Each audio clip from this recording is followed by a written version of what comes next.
Então a gente vem trazendo o assunto sobre aquilo que a gente fala, sobre aquilo que sai da nossa boca, sobre principalmente aquilo que está no nosso coração. Hoje a gente quer falar sobre erro e reparação. Quando as palavras saem, não deveriam sair, o que a gente faz agora? Como é que a gente lida com essa situação? E a gente vai aprender um pouquinho mais a partir de um trecho da carta de Paulo, de Efésios. Fica lá em Efésios, capítulo 4.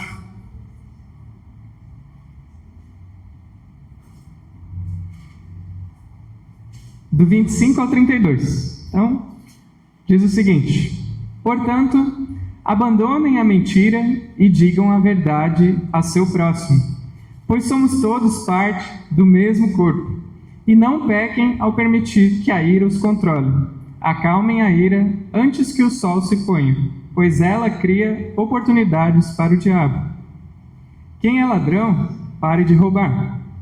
Em vez disso, use as mãos para trabalhar com empenho e honestidade, e assim ajudar generosamente os necessitados. Evitem o linguajar sujo e insultante. Que todas as suas palavras sejam boas e úteis, a fim de dar ânimo àqueles que as ouvirem. Não entristeçam o Espírito Santo de Deus, o selo que Ele colocou sobre vocês, para o dia em que nos resgatará como sua propriedade. Livrem-se de toda amargura, raiva, ira, das palavras ásperas e da calúnia, e de todo tipo de maldade.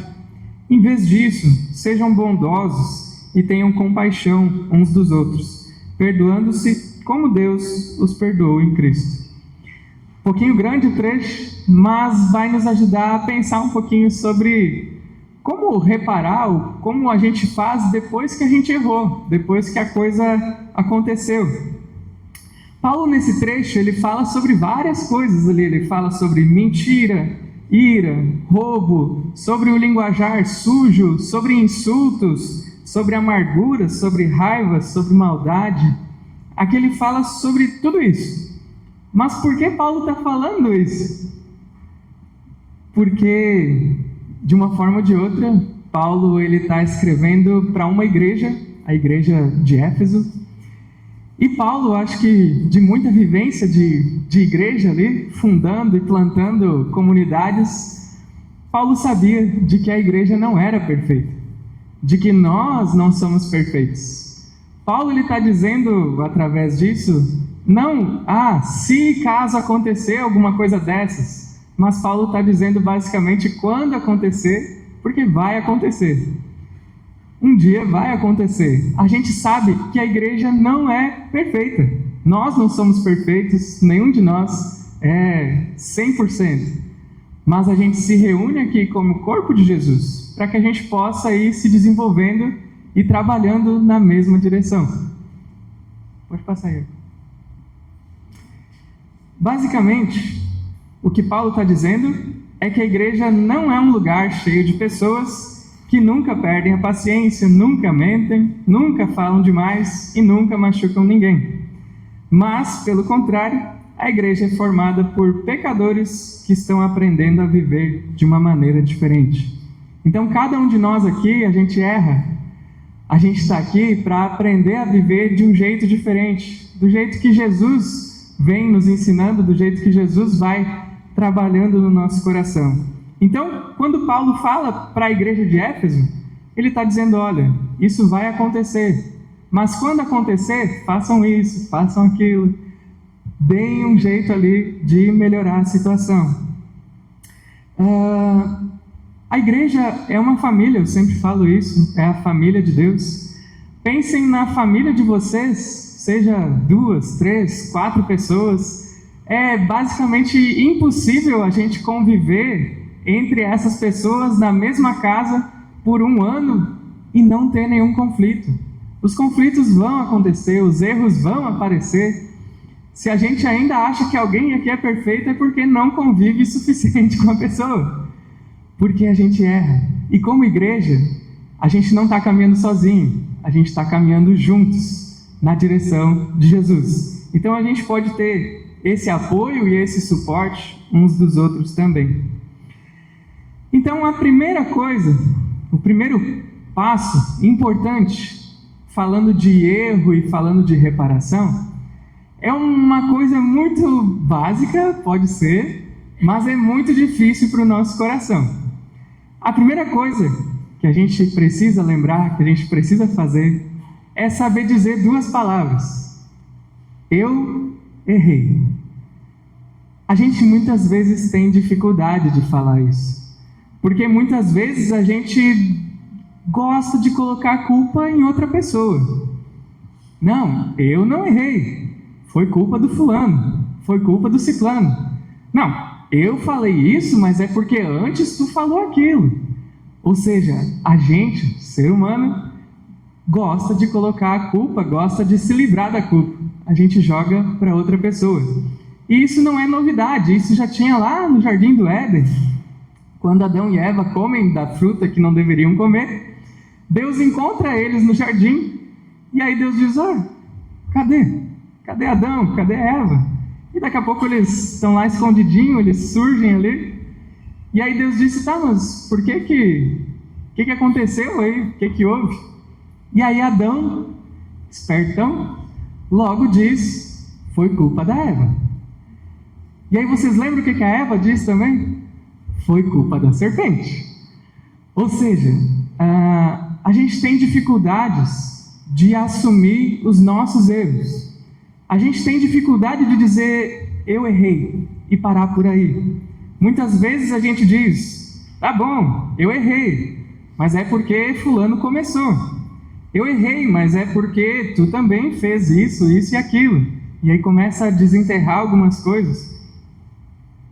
É só a gente dizer, eu errei, pronto. É uma coisa, parece muito óbvia, muito básica, mas o nosso coração tem dificuldade de assumir os nossos erros. Então que a gente lembre, primeira coisa, a gente assumir os nossos erros. Eu errei. Pode passar ali. A próxima coisa que é importante é a gente saber diferenciar desculpa de arrependimento. Muitas vezes a gente acha que é a mesma coisa, mas não é a mesma coisa. Não se trata da mesma coisa. Um exemplo, lá em casa, Alice e o Bento, os meus filhos, né? Às vezes eles estão lá brincando, mas do nada um começa a discutir com o outro, um começa a brigar com o outro, e aí quando vê a situação aumentou, aí ou a Nayane, a gente vai lá, tenta ouvir os dois lados, e aí a gente diz, então tá bom, pede desculpa pro teu irmão, ou pede desculpa pra tua irmã. Aí eles estão bravos, né? Aí eles dizem, desculpa. Mas a gente percebe muito claramente que não é sincero, que é só um jeito de se desfazer daquilo ali, e porque o pai ou a mãe mandaram. A desculpa, ela é mais ou menos isso. A desculpa, ela é meio superficial. Acontece alguma situação onde a gente erra e a gente quer de alguma forma logo reparar aquilo ali, logo que aquela barreira saia do meio do relacionamento e que a gente possa viver normalmente de novo. A gente fala, desculpa aí, qualquer coisa. Desculpa qualquer coisa. Não dá muito certo. E a desculpa, ela é superficial, por quê? Quando a gente erra, acontece alguma coisa ali, ou vamos de outra forma, quando a gente erra, tem dois movimentos que a gente pode fazer. A gente pode, primeiro, entender o que a gente errou e buscar restaurar aquilo que a gente errou. Ou, segundo, a gente pode entender o que a gente errou, mas não querer restaurar. Por exemplo, eu posso estar numa rodinha de amigos e falei mal de alguém. Estava ali empolgado e me escapou. Eu posso, de repente, a pessoa descobriu o que eu falei, eu posso chegar na pessoa e dizer, desculpa. Aí a pessoa diz, não, tudo certo. Só que não está tudo certo. Ou eu posso ter o outro movimento de falei mal da pessoa no meio da roda de amigos, a pessoa descobriu. Eu vou lá na pessoa, desculpa, sinto muito, me arrependo, e eu quero buscar restaurar a situação da pessoa. Então eu vou atrás de cada um daqueles que ouviram eu falar mal e dizer: desculpa, eu estava equivocado, eu falei ali uma coisa que não devia, e eu vou tentar reparar o dano que eu causei. A desculpa, ela não busca reparar o dano, ela só quer se livrar da situação logo. Desculpa. O arrependimento, ele busca reparar o dano, seja através das nossas palavras, seja através de atitudes, seja bens materiais. Sei lá, aconteceu um acidente no trânsito, bati no carro de alguém, eu posso chegar lá e dizer: desculpa, e achar que a pessoa vai: não, tudo certo. Ou posso fazer um movimento de: cara, desculpa, eu estava distraído, vai lá, faz um orçamento do quanto custa para arrumar, e assim eu reparo o dano da pessoa. Então a gente tem esses dois movimentos, essas duas diferenças. A desculpa coloca a conta para outra pessoa. O arrependimento busca pagar a conta. Nesse sentido, ela quer restaurar aquilo que foi quebrado, aquilo que foi estragado. E reparar, então, qualquer coisa custa. Pode custar dinheiro, pode custar o nosso tempo, pode custar nosso orgulho, muitas vezes, de a gente chegar em alguém e dizer: poxa, eu errei. Isso mexe com o nosso orgulho. A gente não gosta disso, porque a gente tem uma imagem a zelar, a gente quer ser uma pessoa certa, e reparar qualquer coisa, qualquer erro, custa. Vou dar um exemplo de uma história bíblica, talvez a gente entenda um pouco melhor. A história de Zaqueu. Zaqueu, ele era chefe dos publicanos. O que isso significa?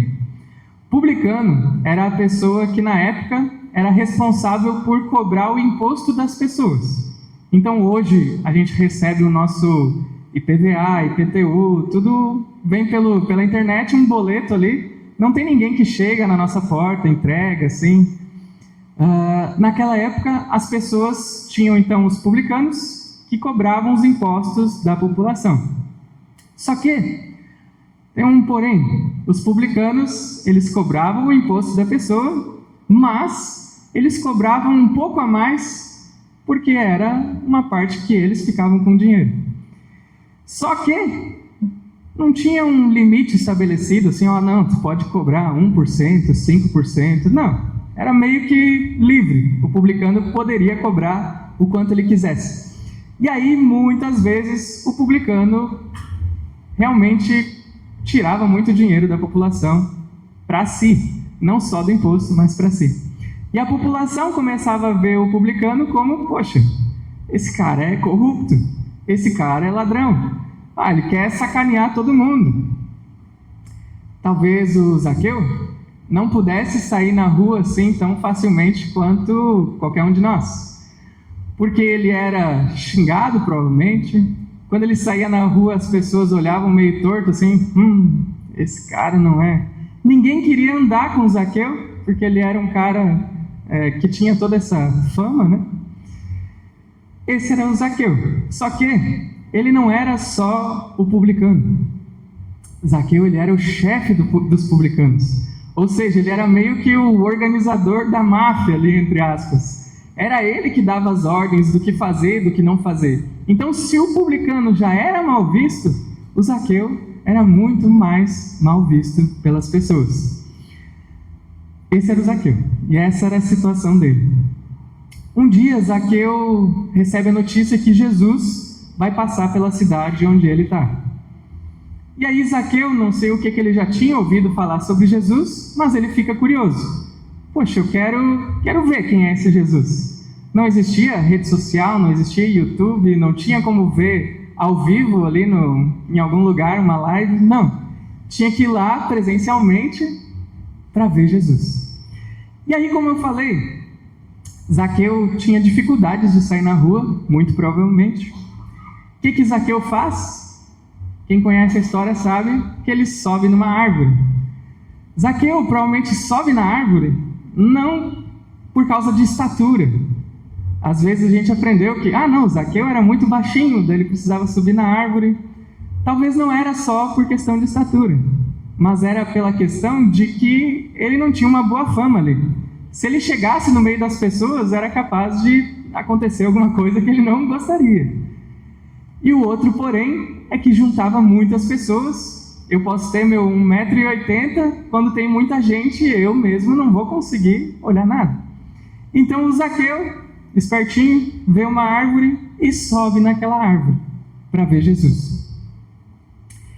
E isso também é uma coisa muito interessante, porque da mesma forma como hoje em dia, quem hoje em dia sobe em árvore? É quem trabalha com poda, óbvio, ou as crianças, certo? É difícil ver algum de nós assim, sei lá, tô no meu domingo, hoje eu vou subir na árvore, vou lá em cima lá pegar alguma coisa. Não, geralmente é uma coisa mais de criança. Da mesma forma era naquela época. Então quando Zaqueu sobe na árvore, ele também está de alguma forma dizendo, olha, não me importa o que as outras pessoas vão pensar de mim, deixa de lado um pouquinho a minha reputação, que já está ruim. O que me importa agora é ver Jesus. Eu quero ver Jesus. Então tem toda essa situação de Zaqueu. Ele sobe na árvore e fica lá esperando no camarote VIP dele, Jesus passar. Daqui a pouco dá um alvoroço, ele percebe que Jesus está passando. E ele fica lá, eu imagino, no meio das folhas, assim, né, meio escondido e tal. Esse é Jesus então, que legal. E de repente ele está olhando Jesus, e Jesus se vira e bate o olho em Zaqueu. Eu imagino que Zaqueu, assim, ficou meio pálido, assim, tipo, como assim, né? Eu estava aqui escondido, não era para ninguém me perceber. E Jesus coloca o olho em Zaqueu. E eu imagino que Zaqueu ficou um pouco, abalado, porque, como eu falei, a fama dele não era boa. Talvez ele imaginou que Jesus pudesse dizer, ali, seu ladrão, seu corrupto, não sei o quê, o que está fazendo aí? Só que Jesus, vocês sabem, é diferente. Jesus, quando olha para Zaqueu, ele diz, Zaqueu, hoje eu vou jantar na tua casa. Jesus gostava de comer e conversar com as pessoas. E Jesus vai. Ele janta na casa de Zaqueu, come com ele. A gente não tem ali o bate-papo entre os dois, mas no fim da conversa eu imagino que Zaqueu entendeu um pouco mais sobre o reino, sobre Jesus, sobre a missão dele aqui, sobre o propósito dele. E no final Zaqueu diz, Jesus, se eu roubei de alguém, eu vou devolver 4 vezes mais aquilo que eu roubei. Ou seja, Zaqueu poderia ter saído dali sem tirar qualquer dinheiro do bolso, sem fazer pix para ninguém. Zaqueu poderia ter dito, desculpa aí pessoal, eu conheci Jesus, agora eu vou mudar. Mas Zaqueu, ele entende sobre a graça, ele entende sobre o propósito de Jesus para ele, e ele percebe, eu preciso reparar os erros que eu cometi. E ele diz, então vou devolver para vocês tudo que eu roubei 4 vezes mais. Isso é uma pessoa que se arrependeu de verdade e está buscando reparar o erro que ela cometeu. Como eu falei, nesse caso envolve o dinheiro, mas pode ser que nos nossos casos não seja questão de dinheiro, pode ser que sim, mas pode ser, se eu roubei de alguém, eu preciso devolver aquilo que eu roubei. Se eu mentir sobre alguém, eu preciso de todas as formas possíveis tentar corrigir a minha mentira para as pessoas que ouviram. Se eu prejudiquei alguém no trabalho, de alguma forma, eu preciso reparar o prejuízo que foi cometido. Se eu destruir a reputação de uma pessoa com as palavras, eu preciso procurar aquelas pessoas que ouviram e conversar e buscar reparar os danos que eu cometi. Se eu ferir alguém com as minhas palavras, talvez eu preciso conversar com essa pessoa e dar um espaço para ela também processar a situação e quando chegar a hora, me perdoar também. Não exigir que ela me perdoe ali na hora, mas buscar reparar aquilo que está ao nosso alcance, fazer da forma com qual a gente possa fazer, reparar os danos que a gente comete. E nos versículos de Efésios 4, Paulo é bem prático também. É interessante porque Paulo não diz só, não mintam, não roubem, não falem palavras sujas. Paulo, quando ele fala, por exemplo, não mintam, daí logo em seguida ele diz, falem a verdade. Quando Paulo diz não roubem, logo em seguida ele diz, mas trabalhem com honestidade para ter o que repartir com as outras pessoas. Quando Paulo diz para a gente não falar palavras sujas de calúnia, mas que a gente traga palavras boas que edifiquem outras pessoas. Ou seja, Paulo, a partir desse texto, ele está dizendo, olha, não basta só a gente evitar o mal, mas que a gente faça agora do jeito certo. Agora que a gente conhece Jesus, a gente busque a maneira correta de lidar com as pessoas, de lidar com as nossas palavras, nos nossos relacionamentos. A gente precisa buscar o bem das outras pessoas agora, não só evitar o mal. Que a motivação para tudo isso não seja, no fim das contas, a gente dizer, nossa, como eu sou bom, eu reparei o erro ali.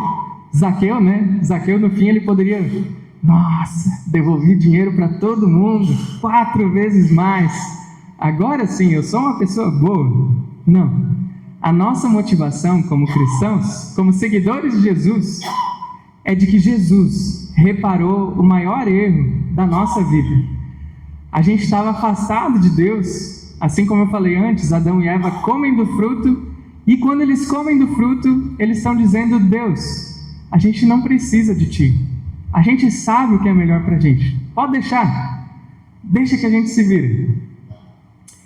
E aí a gente se afasta de Deus. A gente se afasta das outras pessoas. A gente se afasta da gente mesmo. Isso a gente chama a queda.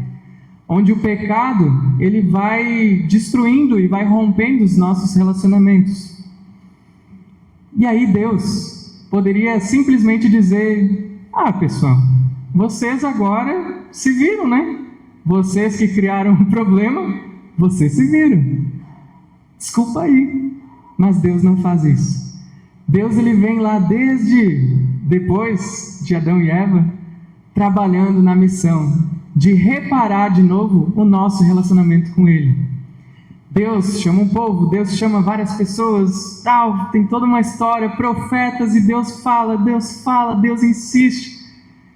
E aí Deus envia o Filho dele, Jesus, para reparar o erro no nosso lugar. Quando Jesus morre na cruz, não é porque ele merecia, mas é porque a gente merecia. Jesus morre no nosso lugar, ele repara o erro que nós cometemos.